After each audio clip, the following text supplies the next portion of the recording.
EPFO 3.0 भविष्य निधि system में आने वाला है बड़ा बदलाव, बैंक की तरह चलेगा कामकाज।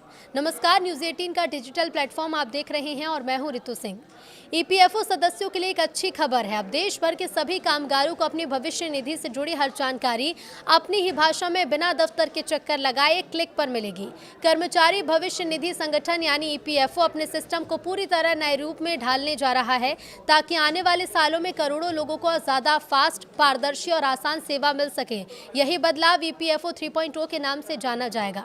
हाल ही में निकासी नियमों को सरल बनाने और यूपीआई से जुड़ी सुविधा लाने की घोषणा के बाद सरकार अब सुधारों के अगले बड़े चरण की तैयारी में है। एक वरिष्ठ सरकारी अधिकारी के हवाले से ये लिखा गया है कि ईपीएफओ जल्द ही नया पोर्टल, नया बैकएंड सॉफ्टवेयर और आर्टिफिशियल इंटेलिजेंस आधारित भाषा अनुवाद तकनीक अपनाने जा रहा है। इसका मकसद है कि अगले 10 सालों में सदस्यों की संख्या बढ़ने पर भी सिस्टम बिना अटके सुचारू रूप से काम करता रहे। सेंट्रलाइज सिस्टम पर काम करेगा संगठन। तो ईपीएफओ 3.0 के तहत ईपीएफओ अपनी तकनीकी संरचना को बिल्कुल नए सिरे से तैयार करेगा और बैंकिंग की तरह एक केंद्रीकृत प्रणाली अपनाएगा जिसे कोर बैंकिंग सॉल्यूशन कहा जाता है। जैसे बैंक में ग्राहक देश के किसी भी ब्रांच में जाकर अपना काम करा सकता है, उसी तरह ईपीएफओ का सदस्य भी किसी भी केंद्र से अपनी शिकायत, अपडेट या सेवा ले सकेगा। इससे फाइलें अटकने, अलग अलग दफ्तरों में भटकने और समय की बर्बादी जैसी समस्या काफी हद तक खत्म हो सकती है। ये बदलाव ऐसे समय में हो रहा है जब नए लेबर कोड के लागू होने के बाद ईपीएफओ का दायरा संगठित क्षेत्र से निकलकर असंगठित क्षेत्र तक फैल रहा है। जानकारी के मुताबिक भविष्य में असंगठित क्षेत्र के कामगारों के फंड का प्रशासन भी ईपीएफओ को सौंपा जा सकता है, जो गिग और प्लेटफॉर्म वर्कर्स के सामाजिक सुरक्षा फंड से अलग होगा।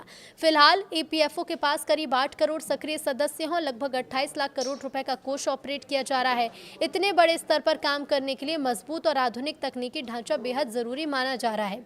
एक अधिकारी का कहना है कि ईपीएफओ 3.0 के तहत पूरी तरह नया ढांचा तैयार होगा। बैकएंड में कोर बैंकिंग सॉल्यूशन आएगा। इससे हम संगठित और असंगठित दोनों तरह के कामगार की बढ़ती संख्या को संभाल सकेंगे। काम का पैमाना बढ़ेगा, इसलिए पूरे सिस्टम में बदलाव जरूरी है। अभी छोटे छोटे सुधार हो रहे हैं, लेकिन अगला चरण भविष्य की सभी जरूरतों को ध्यान में रखकर तैयार किया जा रहा है। सिर्फ तकनीक ही नहीं बल्कि भाषा भी इस बदलाव का बड़ा हिस्सा होगी। ईपीएफओ अब चाहता है कि देश के अलग अलग हिस्सों में रहने वाले लोग अपनी मातृभाषा में जानकारी हासिल कर पाएं। इसी उद्देश्य से एआई आधारित ट्रांसलेशन टूल्स का ज्यादा इस्तेमाल किया जाएगा। अधिकारी ने बताया कि हम भाषिणी जैसे स्थानीय भाषा टूल्स का उपयोग करेंगे ताकि सदस्य अपनी भाषा में जानकारी पा सके।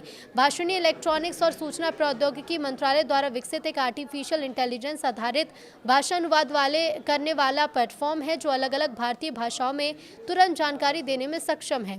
कुल मिलाकर ईपीएफओ 3.0 का मकसद सिर्फ एक नया पोर्टल बनाना नहीं बल्कि एक ऐसा डिजिटल सिस्टम तैयार करना है जो तेज हो, भरोसेमंद हो और देश के हर कामगार तक उसकी भाषा में पहुंचे। अगर योजना सफल होती है तो भविष्य निधि से जुड़े काम पहले से कहीं ज्यादा आसान, पारदर्शी और समय बचाने वाले बन सकते हैं।